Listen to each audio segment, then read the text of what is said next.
House Speaker Mike Johnson unequivocally dismissed the possibility of President Donald Trump serving a third term, citing the fundamental constraints of the 22nd Amendment of the U.S. Constitution. His remarks poured cold water on the persistent speculation fueled by Trump and his allies, grounding the conversation in constitutional and political reality. Summary and analysis of the issue.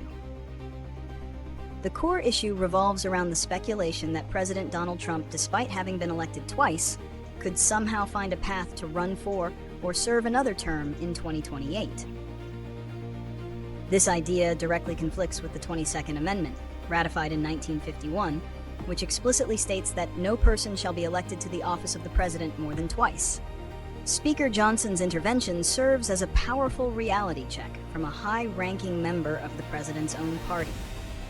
Johnson confirmed that he had discussed the matter with Trump, noting that the president is aware of the constrictions of the Constitution.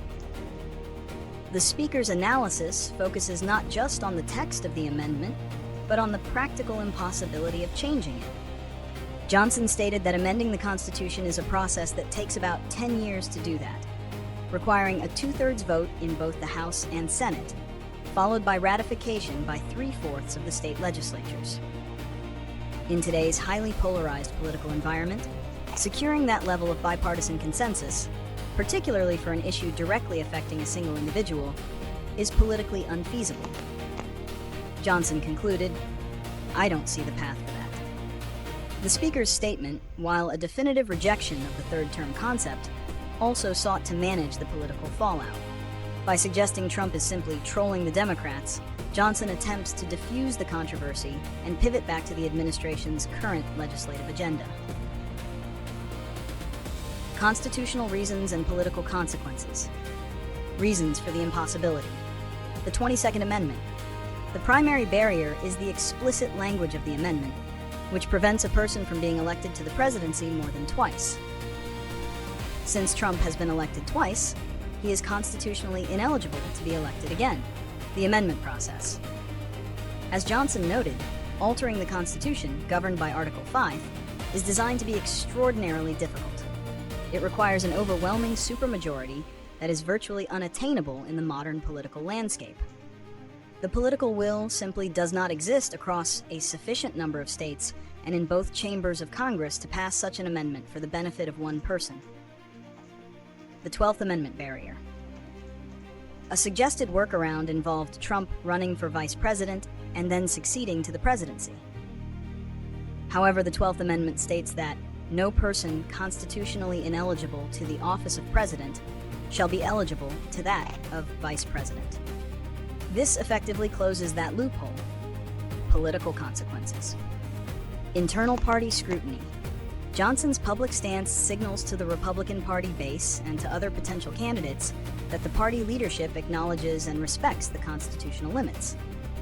It may help shift the focus from a hypothetical third term to the slate of eligible Republican candidates for 2028. Diffusing Democratic opposition. The persistent mention of a third term is often used by Democrats as a potent campaign tool, suggesting a disregard for democratic norms. Johnson's statement provides a clear counter-narrative, affirming that the Constitution remains supreme. Clarifying the political field. By definitively ruling out the constitutional path, Johnson implicitly redirects attention toward other potential 2028 candidates, either within the administration or the wider Republican field, allowing them to gain more oxygen. Prediction and potential solutions. Prediction. The most likely prediction is that the idea of a constitutional amendment to allow a Trump third term will completely fade from serious political discussion. President Trump will likely continue to make joking or provocative remarks about it to maintain political engagement and troll opponents, but he will not pursue a formal legal or legislative challenge. His focus will eventually shift to endorsing and campaigning for an eligible successor. The 22nd Amendment will hold firm. Solutions and outcomes.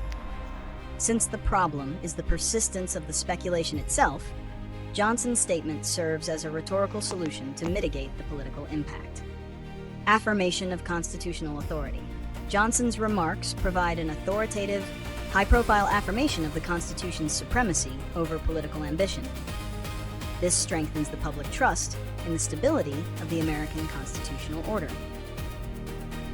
Shifting the narrative, the statement encourages the media and political opponents to focus on the reality of the 2028 race, specifically on the eligible candidates and their policy platforms, rather than on a constitutionally impossible scenario. Setting internal boundaries. For the Republican Party, it sets a clear boundary for political discussion, preventing the party from spending time and resources on an unachievable goal and allowing them to unify around a constitutionally eligible candidate for the next election cycle.